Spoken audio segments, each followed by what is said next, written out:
Hello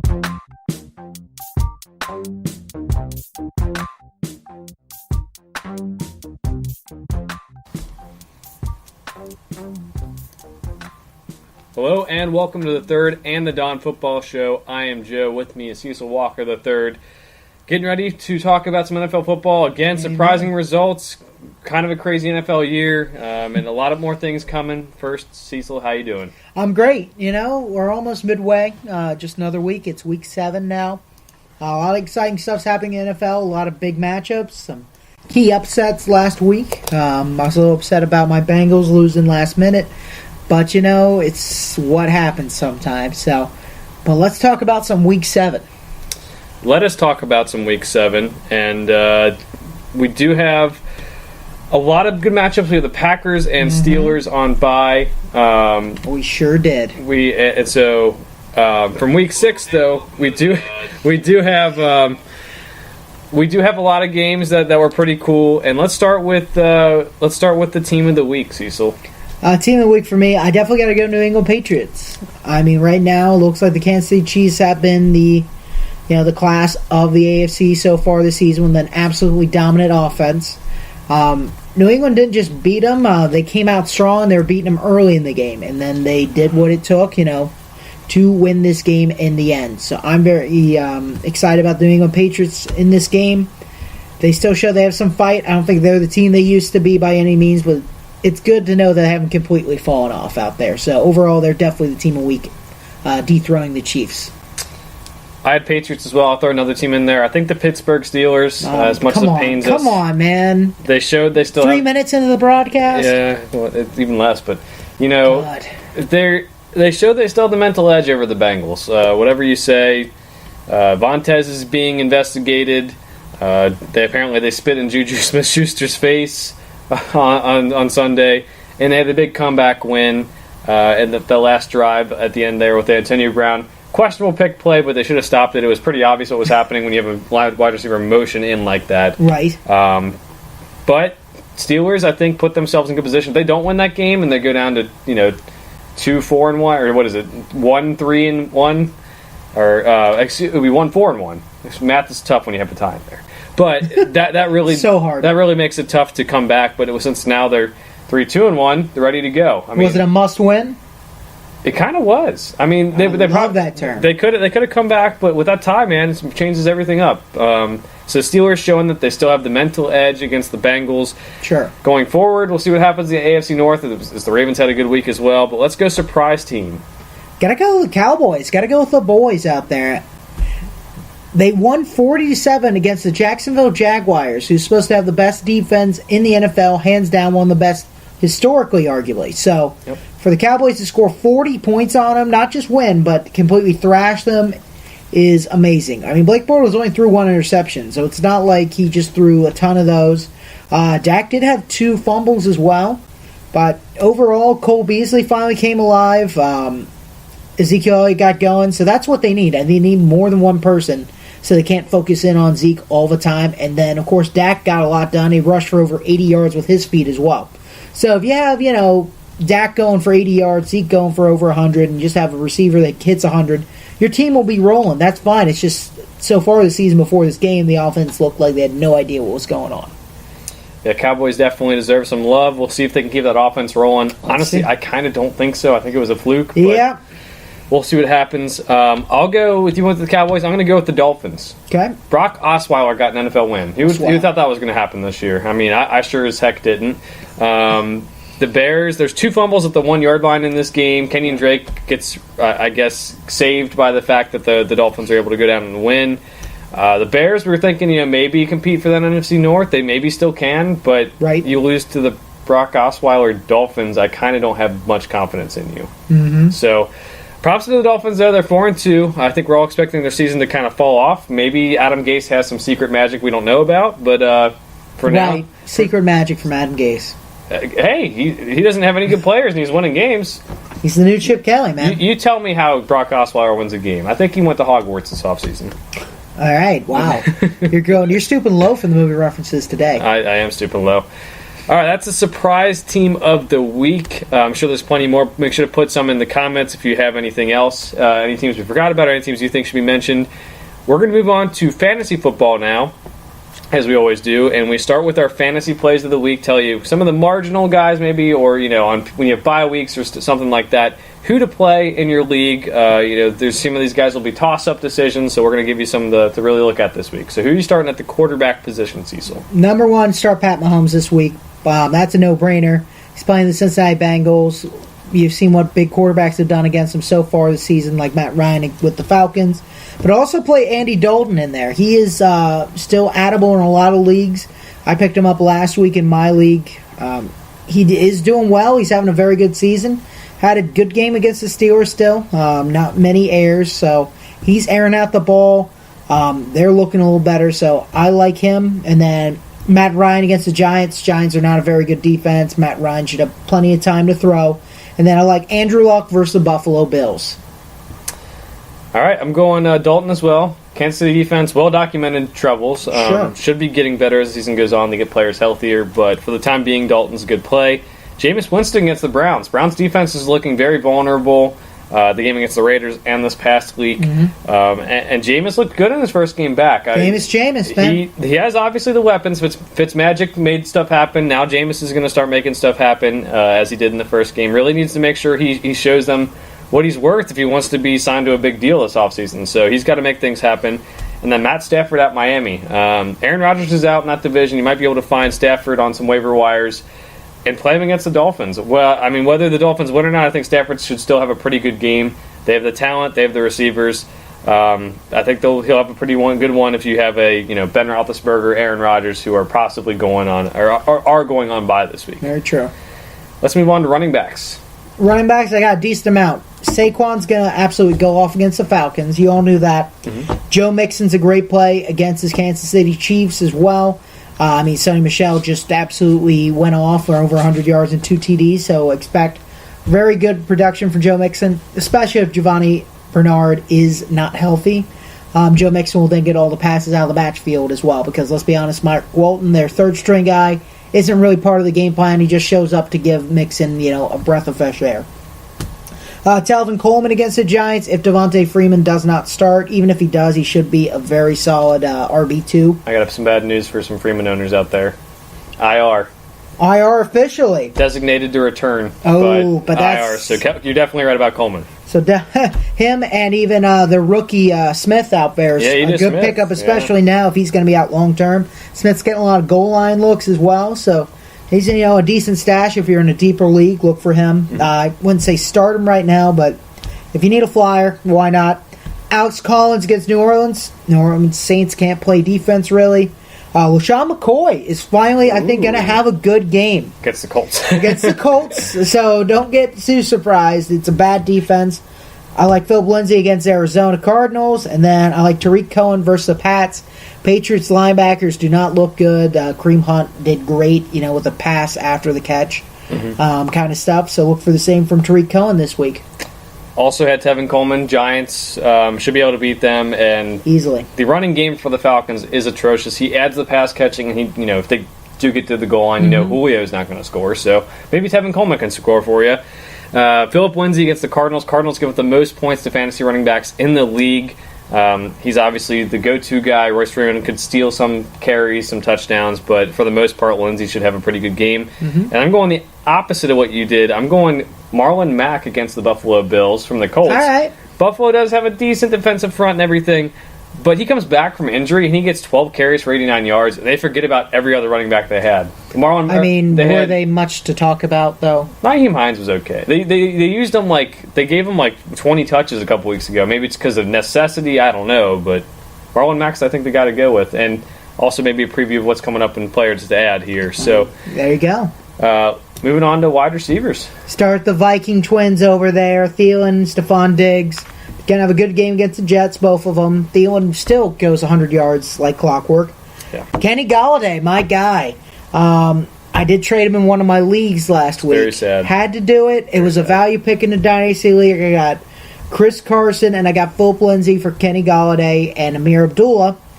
Your guy. Yeah, I traded two of my guys away It was a hard thought out trade, but sometimes you just got to move on for the good of the franchise. Jarvis Landry versus the Buccaneers. Even if Baker Mayfield doesn't start, they still have Tyrod Taylor. Jarvis Landry should do very well against a very poor Buccaneers defense. And then I like Taylor Gabriel against the Pats. Went for 100 yards again last week. And then Tyler Boyd's been doing great out there. Got 2 touchdowns last week. He should be able to at least score 1 TD, get close to 100 yards this week against a very bad Kansas City Chiefs defense. All right, I'm going to go Jarvis Landry as well. Buccaneers, as you said, maybe struggling in the secondary. Marvin Jones Jr. against the Dolphins. Obviously, I think Stafford's going to have a big game. I think Jones Jr. is going to have a pretty good one himself. Going Jones over Galladay, huh? I'm going Jones over Galladay. Wow, okay. It's going to happen. We know where loyalties lie. I think we do. The other one, as a result of injury, Brandon Cooks, he's kind of rated in, I think the 25 to 30 range in fantasy wide receivers right now. So maybe not a guy you usually start. I mean, maybe you do. But for this week, Cooper Kupp's out for a decent amount of time. Robert Woods will still get some targets, but Cooks is one to play. And if he does go to Richard Sherman's side of the field, we saw last night in that game against the Packers, Richard Sherman is struggling. He had that one holding call that really cost the 49ers. I think Cook's going to have a big day, and I know they do the zone defense thing, but his speed is going to be hard to catch up with. So, especially for older corners like Sherman. So, Brandon Cooks is one to play if you do have him. Let's go to tight ends. Tight ends for me, obviously none of the big names we're going to name. David Njoku should have a very nice matchup. I like Evan Ingram as well. Eric Ebron, who's playing the Bills, he's been going off lately. And then I like Jordan Reed playing Dallas. Even if Sean Lee is there, it's kind of a revolving door. They can't really cover tight ends, so look for Jordan Reed to have a big game as well. I think you're looking off my sheet, but I had Njoku, Buccaneers, going up against Buccaneers, and Baker Mayfield, I think, is starting to build a rapport with him more and more. Obviously, his favorite target is Landry, but Njoku, I think, is a good secondary target for him if he really wants to go that way. Ebron against Buffalo, obviously, if he's on the waiver wire, pick him up. He's still on the waiver wire in some leagues. If he is on your roster, you probably should be starting him, but definitely put him in there against Buffalo. And George Kittle against the Rams. Rams defense is very, very good, but I think they could struggle against tight ends. And C.J. Beathard looked really good Monday night against the Packers. Weird. I think he's going to use the security blanket against a good defense like the Rams to get the ball out quick. So I'm going to go George Kittle. He's already a top 5 fantasy tight end this year. Might as well keep it rolling with him. Sure. Defenses. 2 big name defenses, Rams and Jags, are both going to have great games. Rams are playing the 49ers. Jags are playing the Texans, so those two start them with ease. There's some other guys that have tougher matchups, like the Ravens are playing New Orleans Saints. So I mean, if you have them, you probably still start them, but I'm not expecting a big week. They're probably, I'd say, number 10 through 12 defense this week in fantasy. I really like the Arizona Cardinals playing the Denver Broncos this week. Broncos are going to Arizona, so it's not at Mile High. Colts are playing the Bills. That one speaks for itself. If you really get desperate, you could maybe start the Bills against the Colts, but I'd stay away because who knows. Bills could shut somebody out, or they score no points, or they get completely destroyed. And then I like the Redskins versus a Dallas offense. I don't think they can put it together for 2 weeks in a row. Do you have a comment from Greg Leck? Evan Ingram is hurt, so check on his status. It's a Monday night game against the Falcons before doing anything with him. My defense is Colts versus Bills. Josh Allen's out. That likely means Nathan Peterman's going to be in there. Our favorite person. He threw 7 passes and had 2 interceptions, so you know where that's going. I know the Colts defense isn't very good. I should go out there and play quarterback for him. Jeez. You could throw as many interceptions, if not more, than he could. That's true. That's what their goal is. Exactly. Chargers against the Titans. Titans allow 11 sacks against the Ravens. I mean, Chargers aren't as good of a pass rush as the Ravens, maybe, but it's a 9:30 a.m. game. A London in game. London. Ooh, I think they can get to them. So there you go. The Chargers defense there. And then the Jaguars versus Houston. Yes, the Jaguars defense has struggled. Yes, I think they're going to want revenge. I mean, they're going to come home ready to go Revenge game against Deshaun Watson. And Bill O'Brien's terrible red zone offense. We watched it 2 weeks ago. It happened again against the Bills. I can't watch it, man. It's hard to watch. They need a running back. They just need to figure it out. And Greg Leck reporting Derek Anderson is going to start for the Bills, so that makes it just about the same. Not the same as Nathan Peterman, but it makes it still a good play for the Colts. NFL insider Greg Leck. Thank you, Greg. But the Jaguar, I mean, I have not seen a worse play caller in the red zone, and that includes Sark After Dark. Wow. It's that You bad. heard it here first. It's that bad. And part of it is on Deshaun Watson, too. He does not get the job done. He makes the wrong reads on some throws, but it's so bad. So, Jaguars, I think maybe they'll limit them. If Houston scores, I'm going to say now it's going to be a Hopkins or Fuller long pass. It's not going to be anything else because the defense is just too talented for that. Do you think Sark After Dark's play calling is better when he's drunk or sober? Or like right in that little middle zone? I think he's like one of those kids from college. Like, I'm better at like beer pong when I'm drunk. And it's like, no, you're not. You're just saying that. Like, so I think he's one of those guys. Well, what if he gets that right stage like 3 beers in? Where he's not, he gets a little nervous about certain play calls sober, but then he gets rid of the yips and there you go. Yeah, he needs the edge off. He needs the nerves gone. I think we need instead of a sports science, like a game house science about this. Okay. We'll talk to Steve Sarkisian and see what he thinks. Have some testing on it, like test him one game, go hang out with him on Saturday. After 2.6 beers, Steve Sarkisian is at his prime play calling there we go. mind. For the rest of the season, we'll go trail the Atlanta Falcons, and we will make sure to get drunk with them Saturday night, Sunday morning, get ready for the game, and see how he does. It's true. But when he gets really drunk, 100% of plays go to Julio Jones. Just remember. Well, okay. Well, then they need to find a way to get him drunk. Like, really drunk. All the time. All right, that's defenses. Moving on to the ad section. Who are you adding off of the waiver wire this week, Cecil? I got 2 guys for you. Okay. Actually, 3. Ooh. One's a repeat of last week. I told you to do it. You didn't listen, probably. Now you're going to not listen again. Okay. Taylor Gabriel had a 100-yard game. Said he's worth picking up. Had another 100-yard game. What do you think I'm going to say? Nostradamus. Exactly. That's what you are. Marlon Mack, who I'm sure you're going to say too. Since you picked him. Sorry, man. Copycat. Okay. And then I like Marquise Goodwin. One of the guys I'm kind of high on during the draft this year. I thought he has a good rapport with Jimmy G. He did last season. He was been nursing some injuries, so he hasn't been 100% at all. Him and Beathard connected well. He scored 2 touchdowns, over 100 yards. He's got elite speed out there. So, I mean, sky's the limit with the guy as long as Beathard doesn't start struggling again. Mm-hmm. He's really the number one option. Pierre Garçon is shown to not be able to do absolutely anything. Yeah. I had Marlon Mack, already mentioned that, 12 carries, 89 yards in his return. So only owned in 25% of ESPN leagues. That's something to consider. I mentioned this guy last week, but Wendell Smallwood, still available in over 50% of leagues. And Corey Clement got more of the points because he had that rushing touchdown. A lot of people were very upset. Yeah, but Wendell Smallwood had 18 carries. Corey Clement only had 11. I think it's definitely still going to be a timeshare back there, but at the same time, definitely worth having on a roster. You mentioned Marquise Goodwin, like the big plays we saw there. Chris Godwin under Jameis, 6 receptions, 56 yards, and a touchdown, off the top of my head, I think. Mm-hmm. 9 targets. I think it's safe to say that he will still be a decent part of the offense, at least, at the end of the bench receiver for your team.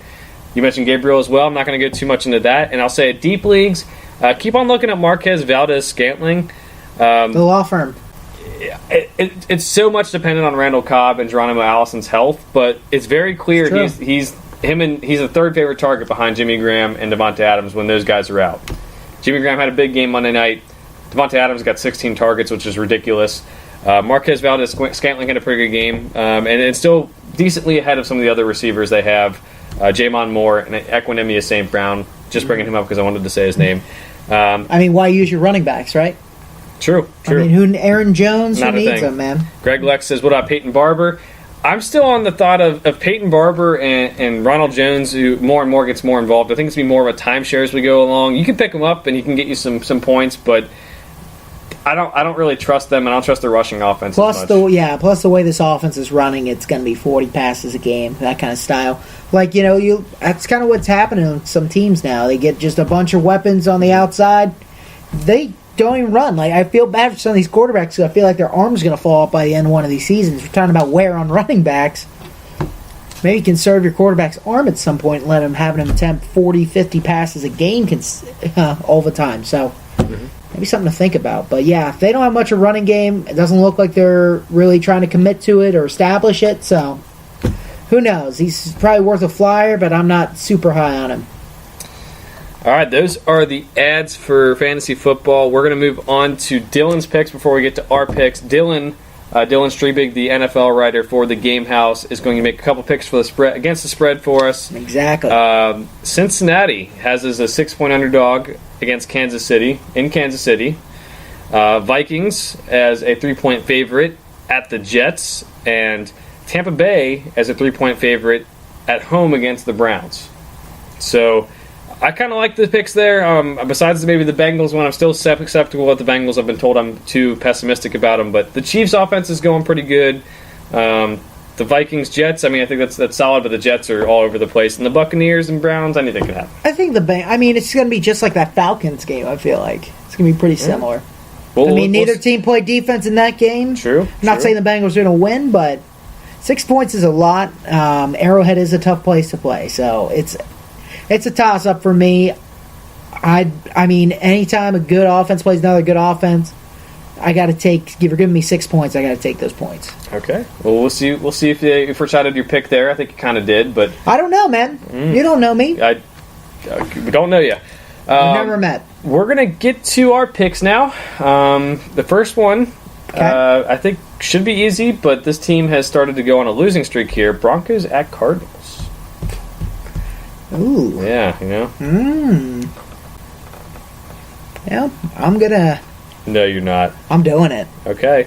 Give me the Arizona Cardinals. Wow. Here's the reason why. Broncos have looked terrible. Mm-hmm. They're pretty much going to have to use only the running game. Case Keenum has not looked very good. I think David Johnson can have a breakout game. And really that's all the Cardinals need is because he can dominate on all sides of the ball. I think it's going to be a messy game because both teams are struggling a lot. If Case Keenum can protect the ball, which he's shown he cannot do, and at least throw for 200 yards, they'll win this game. If not, I think the Cardinals are going to win. I think they're going to pound the rock and be able to win the game. The Broncos, that is. Again, mentioned fantasy. Fantasy can't apply. They're not very good against the run. Nope. And I think if they stick to the game plan of not letting Case Keenum lose them the game, they should win. Keep the ball out of Case Keenum's hands as much as you can. I would honestly, if I had like $1 million, no cares in the world, and someone just said, "What do you want to do?" I'd go coach the Broncos for this game. Go get the triple option now. Just run the ball on him. Don't even pass the ball. Take it completely out of Case Keenum's hands. He's not allowed to do that. I mean, you got Philip Lindsay, you got Royce Freeman. I mean, you could run an option. I mean, when you have two good running backs. Devontae Booker, too. I mean, just throw them all out there. I've always wondered why there's certain reasons why NFL there's a lot of people faster, but at least run, an option, have two running backs out there all the time that never want to do that, really. You know what's funny? I was listening to a podcast with the great Mike Leach of Washington State, and he brought this point up. The triple option / wishbone, T-bone, whatever you want to call it, sure, has never really been stopped, like completely stopped and shut down. Like the Wildcat obviously was wrinkled, they got shut down, all that stuff. Different spread offenses have been, but it's just because they're so boring to run and boring to watch. People just get done with it. So it's kind of funny, but I think that'd be a fun little experiment to see how it would go in an NFL game. The only way to stop it is complete discipline, and some NFL. To really be the NFL team you went up against. You want someone who's fast and aggressive that could really backfire in the triple option because sometimes he'll tackle a guy who doesn't have the ball and it's over. The guy's running to the house. But if you play like a New England Patriots kind of team, I don't think it worked very well for you. True. All right, disagree on the first one. That's always good. There we go. It's a start. We're going to go to London. You got to make this pick as you are Austin Powers. It's the Titans at the Chargers. So Titans at the Chargers. They're the home team in London. God, I hate London games because there's no predicting what happens. I'm just going to go off of which team's better. Give me the Chargers. Okay. You gonna pick Titans? No, I'm going Chargers. I mean, they're the team we both had in the AFC Championship. You had in the Super Bowl. I'm still faithful. I mean, the 4-2 go 5-2 after this week. The Titans really didn't show any signs of life against the Ravens. It was the score was 21-0. It felt like it was 50-0. Chargers getting more players healthier and healthier as they go on. I think that's going to help stop the run. Not that the Titans can run the ball anyway. If you're a fantasy owner, you know that. True. Here's probably what's going to happen. Okay. Titans have a pretty good secondary. No, neither team is going to be awake at the beginning of the game. They're both going to be pretty much fast asleep because it's being played at 9 a.m. Even if they, and the Chargers are from They'll the be West Coast. 6:30 a.m. Yeah, so it's 6:30 a.m. for these guys. I mean, they'll wake up probably by halftime, but it might be too late. And the Titans have a very good secondary. True. They have a very underrated defense. Honestly, I'm going with the Chargers, but if Marcus Mariota has one of those games where he somehow wins because he just rushes for 100 yards because nobody can run an offense over there in Tennessee, it looks like, it could happen. But two teams on paper, if it wasn't London, I go Chargers hand down, but it's going to probably be close. So the Chargers are notorious for having no home field advantage and actually a disadvantage when they play at home because no fans come out to see them. Now they're a home team in London. I think they actually get better fan support over there than they will at home. So this is a home game. I think they win. I will say I think the teams that have the least amount of appetites going over there are going to win too. Big complaint by Jared Goff when talking about going over to England is he did not like the food over there as much. He likes the Americanized stuff, so he's an American, man. Football's an American sport. That's right. So get him some cheeseburgers. Whoever can get the best food over in England will win. I think the Chargers will be able to do it. Give Philip Rivers some ribs, dude. He's a Southern boy. Give him some ribs. Get him going. They're all about that LA lifestyle. I'm going to go Chargers. All right. Patriots at the Bears after the Brock Osweiler debacle. Ooh, gotta go Pats here. Bears are a little reeling from that. Pats are putting it together a little bit more. I think it's going to be real easy for Bill Belichick to take away some of Mitch Trubisky's weapons. He really does well against young quarterbacks usually. He did well for the first half against Pat Mahomes. He did good against Deshaun Watson the beginning of this year. So I think the same thing's going to happen. He's going to take the running game away from him. He's probably going to take away I guess Allen Robinson. I mean, they don't have great receivers, so that's going to be a problem right there off the bat for him. So they're just going to take away the run game, force Mitchell Trubisky to pass, and that is an ugly combo usually when you start doing what the Patriots want you game plan-wise. So give me the Pats. I'm going Patriots, too. I think it might be closer than the experts think. Patriots coming off an emotional Sunday night win. Sure. And the Bears are one of those teams, like we all know that the big recipe to beating Brady is getting pressure with 4. It's easy to say, it's hard to do. Exactly. And the Bears can actually do that with Khalil Mack and some of their linebackers and everything. True. So I think they could keep it close, but in the end, I'm not going against Brady. It looks like the offense is really starting to gel. Josh Gordon's getting more involved. They got Julian Edelman out there and everything, getting more and more involved, obviously. Sony Michel's looking great. Sony Michel. So I'm going Patriots, too, just a little bit closer. And, Patriots really moving their way back up those power rankings week in and week out. So that's what they do. That's what they do. Two of the worst teams in the league here, Bills at Colts. Colts. Okay. Bills don't even have Josh Allen, who seems to be the only ray of light somehow, even though he hasn't played that well. If Derek Anderson starts per Greg or if Nathan Peterman, it doesn't really matter to me who starts. They're not very good. The only hope is if it was in Buffalo, Andrew Luck might struggle in the cold, and just kind of playing away is a little harder sometimes. But Andrew Luck at home, Indianapolis shouldn't be a problem. Give me the Colts in this one, easily. I'm going with them, too. Tre'Davious White is kind of the thing I really like about the Bills. If he shadows T.Y. Hilton, it could make it a little bit tough, but even if he doesn't, and assuming T.Y. plays because he's always injured, but if he doesn't, then I think it's even easier. Again, look for Marlon Mack to have a big day. The resurgence of Marlon Mack. He's coming back, man. In a big way. Mack attack. But the defense won't be able to be exploited by whoever's at quarterback this week. So there you go. Colts get the win. Lions at Dolphins. Two teams that might be pretty tough to figure out. Dolphins keep on winning without having a lot of good talent. The Lions beat good teams, lose the bad teams. It's really hard to tell what they're doing. I don't really know what's going on with these teams. These two are very middle-of-the-road guys. I mean, that's what middle-of-the-road teams do. Sometimes they over-exceed, and then they play down to competition, lose games. They shouldn't. That's the definition of an 8-8, 7-9 team. I'm going to go Lions here. I think they are a better team overall. Matt Stafford, I think, should have a decent game. The wide receivers should. The running backs are good. They use... I'm not going to get into it. I'm not going to say it. You know what I mean. If you watch the show, Kerryon Johnson's the best. Should play all the time. But yeah, I'm going Lions here before I say too much. I'm going Lions too. Can't, in good faith, pick a team that could be starting Brock Osweiler.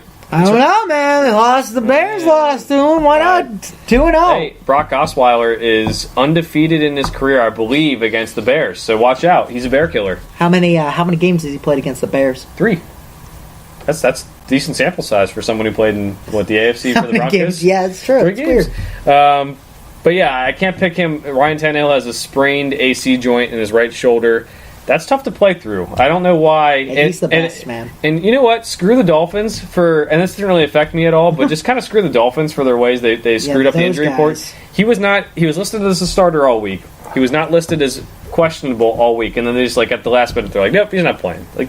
Come on. Some people gamble a little bit here, so you got to watch out. But Lions win. Stafford going to Stafford on this one, basically. Sure. And Matt Patricia to figure it out against a team that is apparently good. So they beat good teams. If the Dolphins are good, they'll beat them. But the Bengals beat them. Don't say it. Let's go on next team. Vikings at Jets. Vikings. My real question, I'm not going to really do matchups here.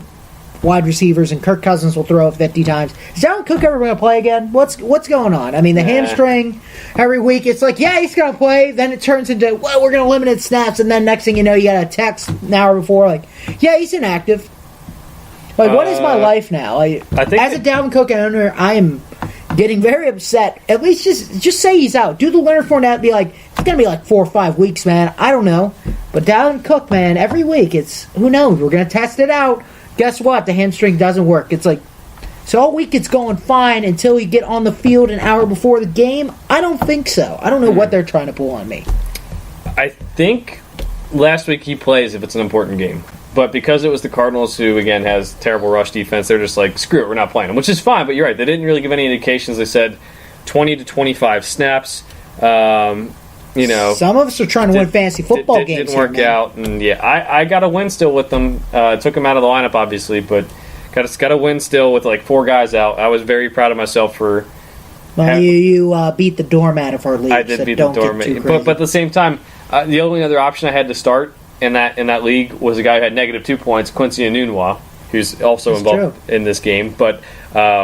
I played all the guys who got 3 and 4 points. I did very well. Conservative. So proud of you. There you go. But Vikings win this one in my account too. Jets, I think, might have a little bit of life. Sam Darnold might complete a couple passes to Robbie Anderson for some big plays because he might make some passes. Mike Hughes is out, man.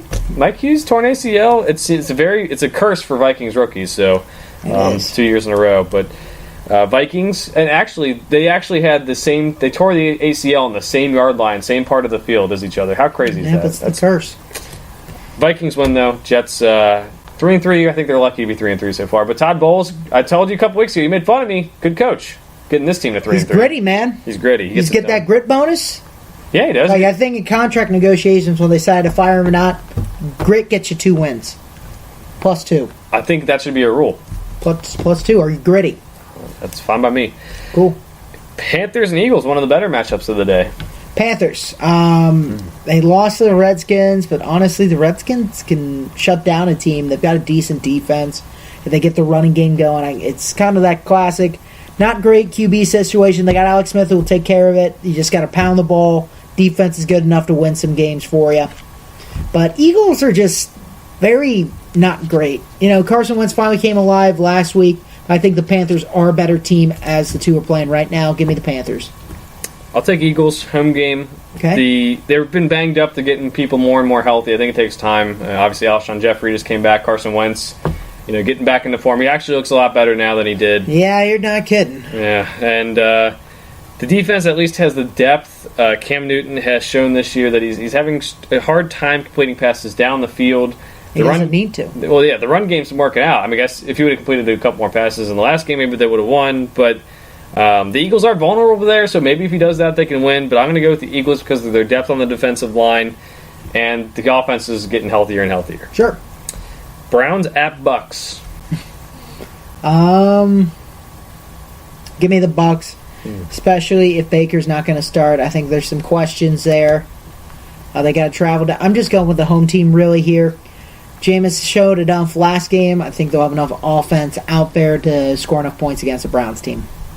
I'm going because of Jameis, too. You look good. I'm going to roll with that for the time being. Sure. Other than that, the Browns' injury issues, defense has to be fixed up, which it will be. It's just, you have bad games in the NFL. It just happens. It's true. Texans at Jags. Give me Jaguars. They're definitely going to be pretty upset. Houston doesn't play well against... I mean, Jags play very well in their division versus other teams usually. I think Deshaun Watson could struggle against a very good defense like that.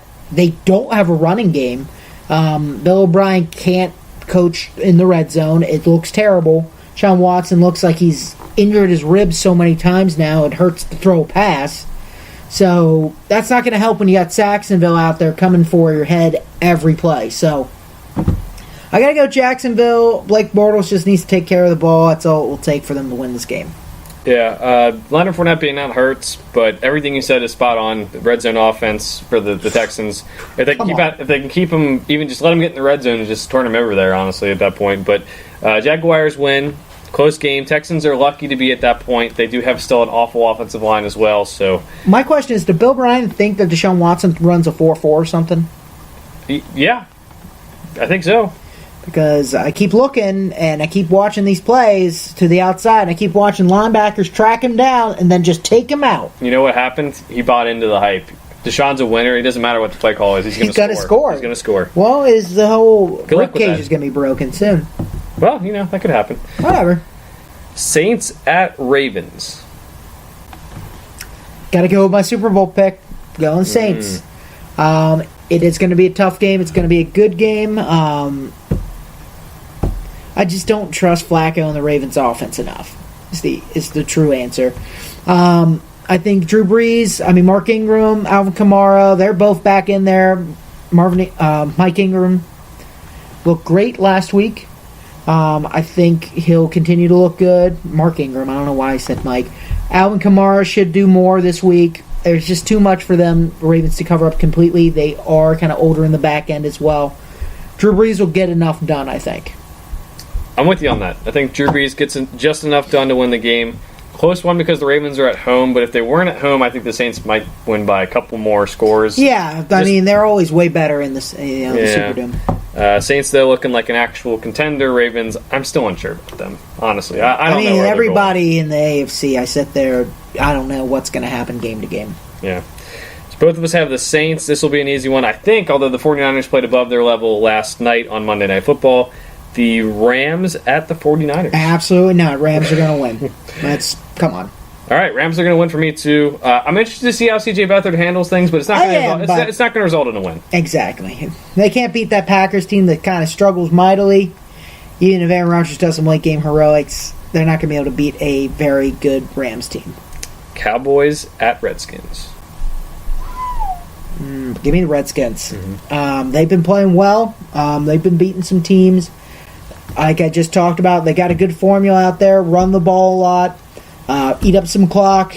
Defense should be able to clog up a Cowboys team that doesn't seem to know exactly who their identity is or what they're doing out there. So I'm going Redskins in this one. I think they'll win it pretty easily, too, especially in Washington, D.C. I think this is a coin flip game. Okay. Honestly, I went Cowboys. If they can do that against the Jaguars, hopefully they can take what they did against Jaguars and do it against the Redskins. Yeah. Don't know if it'll actually happen. But Dak is getting more comfortable with Cole Beasley, his favorite target over his whole career. And I think that's going to keep going. Very, very close game. One that's going to be more important as we go down the stretch in the NFC East, as all these teams have kind of struggled and had good games than bad games. Mm-hmm. Either way, I'm going to go Cowboys. I think they feed Zeke, get him on the outside a little bit away from those Alabama defensive linemen, all the ones they drafted over the last couple of years. So I'll go Cowboys. Bengals at Chiefs. I gotta go Chiefs. It's going to be a shootout, but Chiefs Arrowhead is a hard place to play. Bengals are coming off both teams are coming off emotional, games, but the Bengals are coming off a very emotional loss. A win like that, or a loss like that against a division rival, where pretty much everyone goes, I don't believe in you until you win this game, and then they blow it in the last seconds like they always have. Yeah. That's very deflating. Now you got to go play a fantastic offense that the Kansas City Chiefs have, and you don't have much of a defense to start with, and your secondary is now pretty hurt. It's not looking good. I think the Bengals offense can keep it close enough. They keep it competitive, but at the end of the day, it's asking a lot. I'm going with the Chiefs. Yeah, I think it's kind of simple to say it this way, but I'm going to go Chiefs as well. But because the Bengals don't have the defense to stop the Chiefs, and they really don't have an offense that can outscore them, like in almost any scenario, unless Patrick Mahomes really just has his first bad game. And he's thrown some interceptions, but he hasn't had a bad game yet. So, because I haven't seen anything differently, I'm going Chiefs as well. The playmakers on the outside are going to have a field day if the Bengals secondary is as banged up as they think. Yeah. So we'll see how that goes, but the Chiefs will get the win. Monday Night Football, greatest teams in the NFL right now, obviously, as all Monday Night Football games are. It's the Giants and the Falcons. Falcons. I mean, you can see Saquon doing some stuff. I mean, he's the only one that makes plays at this point. OBJ is going to complain about how he doesn't get enough of this because Eli's not going to throw the ball downfield enough, even though they're probably going to get behind pretty quickly. Falcons win it handedly. I'm going Falcons, too. Tough to hear about Devontae Freeman, but Tevin Coleman's been doing it all year. They look like a team who is getting better as the season goes on. The defense, I mean, it's tough. They're not going to be a great team this year by any means. No. But they can win some football games. They can definitely beat teams like the Giants. And when the defense's only objective, I think, is, what I would do is stop Saquon. Make Eli beat me the way he's playing. And if he does, if he completes passes to OBJ, it's OBJ. Just, make them make Saquon beat you. Or, make Eli make you. Shut down Saquon, make Eli beat you. Make Eli throw the ball deep downfield because I'm not convinced he still can. I don't think he can either. So I'm going Falcons too. Matt Ryan and Sark After Dark get it done together. Falcons get the win, and that puts them at 3-4 after a rough start. It's true. I mean, bad. When your whole secondary falls apart around you, besides Trufant, it's hard when you have no defense. This has been the year of no defense. It seems like even the good defenses have had some bad games. Yeah, and the Ravens, Jaguars. Who knows what's going to happen? Not saying they can make the playoffs, but that puts them back in the playoff picture at that point. Somehow. Yeah. Well, it's been a weird season. It has. I don't know who's going to win anything at this point. No, the NFC North is a complete mess. NFC South, I think it's going to be Panthers or Saints, but even then, Bucks and Falcons could do something. Who knows? The only thing I know is the NFC East is going to be won by the Rams, or the NFC West. Yeah. But I'm trying to think of any other division that's really locked down. Even the Chiefs, the Chargers could put together a run. They've only lost 2 games. Yeah. But literally everything else right now, Patriots are going to win the AFC East. Rams are going to win the NFC West. That's all I know. You ask me a wild card, it could be anyone. Anything could happen at this point. There's been too many teams that have tied, too many teams that lost to bad teams that are supposed to be good. I don't even know, man. Why do we even do this? All right, I'm going to ask you one more thing before I ask for any final thoughts. Rams are the best team in the league right now. Sure. Almost like if you had a different opinion, the Patriots can get there. But right now, they're undefeated. They're the best team. Sure. The worst team in the league. You have some options. There's a lot of bad Cardinals, teams out there. 49ers, even though they played well. You got the Raiders. Some people would say the Bills, even with the 2 wins. I think the Colts have been mentioned. There's a lot of people that are going to have high pick, and I'm not sure they exactly want them this year because there's no big quarterback if you need that. There's a bunch of good defensive linemen, but the class is kind of down as a whole. So to me, it's interesting to figure out who the worst team is because most years it's just the Browns. This year, I don't know. Yeah, this year, this is a rough one. I'm going to go with,